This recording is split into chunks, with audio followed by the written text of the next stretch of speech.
Hello and welcome back to another beer review. Now this beer, as you saw there on the intro, comes with its own little box, and I have to score this up a little bit because of that.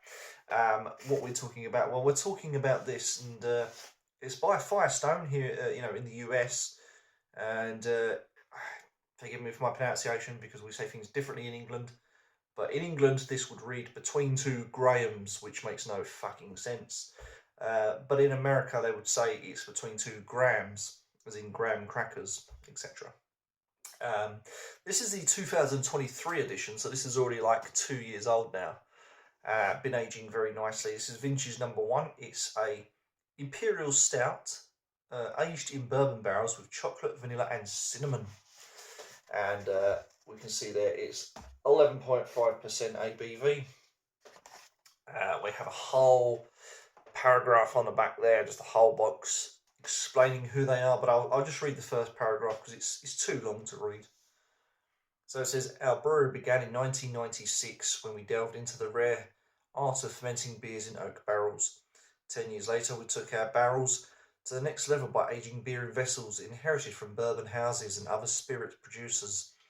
Ever since, the resulting beers have flown under the banner of Proprietors Vintage Series, which has come to the most extensive barrel aging programs in the craft industry. So that's the first paragraph. I won't read the rest because it's too long, but lovely in its own box. So let's get this open. I just love this. I love it when they do the packaging. It's great. It makes a beer feel special. Just gonna lift it up there out of the box if I'm resting with it. There we go. I will take some photos of this on my Instagram, so you can check those out on my Instagram. There we go. Firewalker between two grams, or Grahams, how you going to pronounce it. So let's have a quick check of this. Store at 4.5 degrees, serve at 5.5 degrees. This is an imperial stout, as we know. 11.5, as we know. OG was 28. Interestingly, cases are 8.50. Preceded, I believe that says. So, okay, very, very, very small amounts of barrels for this, which makes it even rarer than I thought. This is 12 fluid ounces, or 350 ml, for those that are interested. The cap is of the bear fighting, so I'll show you that there. That is giving you a jab. I need a bottle opener for this. I didn't think this through. Check the chest of drawer. Always got a bottle opener in the drawer somewhere. Right, so let's do this. So I'm going to leave the box over here. Crack this open. Nice little hiss there straight off the bat. I haven't opened it yet. Haha. Love these little things. So one more time, see a bear giving like a fighting pose, and in the cap there it says beer before glory. I really like that, beer before glory. Let's move this stool out of the way a little bit because it's getting on my nerves. Right, so beer before glory. Crack this open, let's see what this is like. Here we go. I'm going to just turn it that way just so as you can see the beer being poured a little bit better. Look at that. That looks velvety, it looks thick, it looks chocolatey. I'm not going to lie, this looks amazing. I'm pouring from a height because, again, this glass has no etching in the bottom.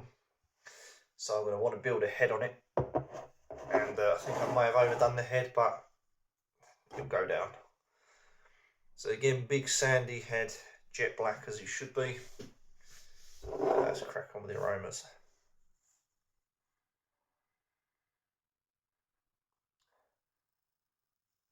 I'm not really getting too much from that. There's a very weak amount of chocolate. Plenty of vanilla.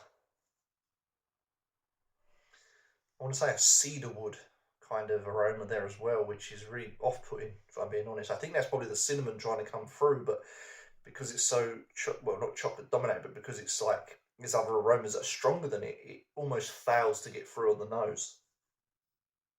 Listen, it looks okay. It smells okay. So, cheers, everyone.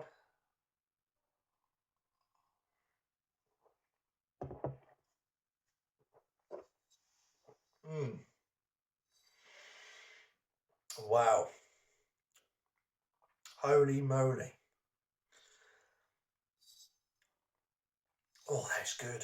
Now that is a proper stout. That is a proper stout. What you got there is a very, very velvety mouthfeel indeed. It just coats the mouth, it slides down the throat like nobody's business. My God.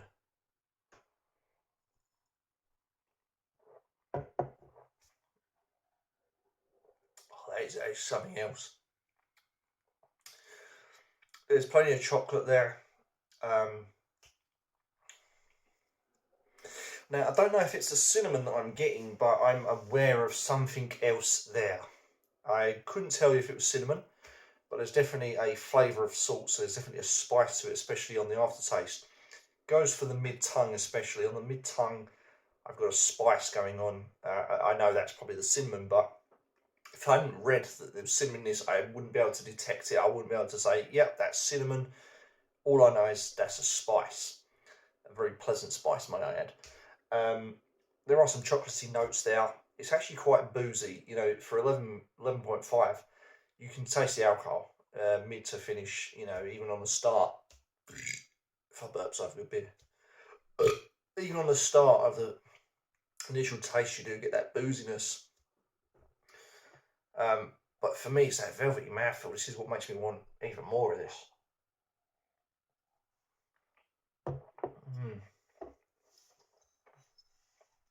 Fuck, that's good. So aged in bourbon barrels, yes, I do get the bourbon. It's almost like a sweet, molassesy kind of bourbon. And it's got sort of dark fruits in there as well, like raisins, plums, you know, things like this. And then I get a nice woody, oaky taste. And that woody, oaky taste combined with the vanilla works wonderfully, because you got a woody vanilla taste with dark fruits and just pure bourbon. And I tell you what, that is a fucking dream to drink. That really is a dream to drink. And yeah, I'm going to make short work of this.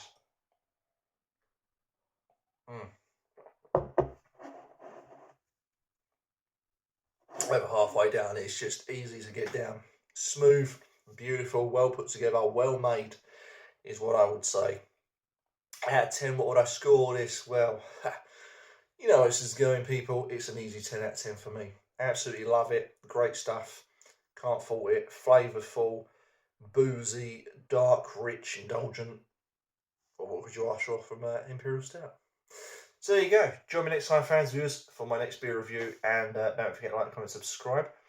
Down below here, I will leave my link to my Instagram, where you can see all these pictures of these beers in detail.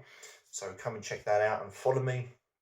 If you don't, that's fine. But always appreciate new followers, especially on a platform such as Instagram. So there you go, fans. I'll be back next time for some more beer reviews. In the meantime, take care.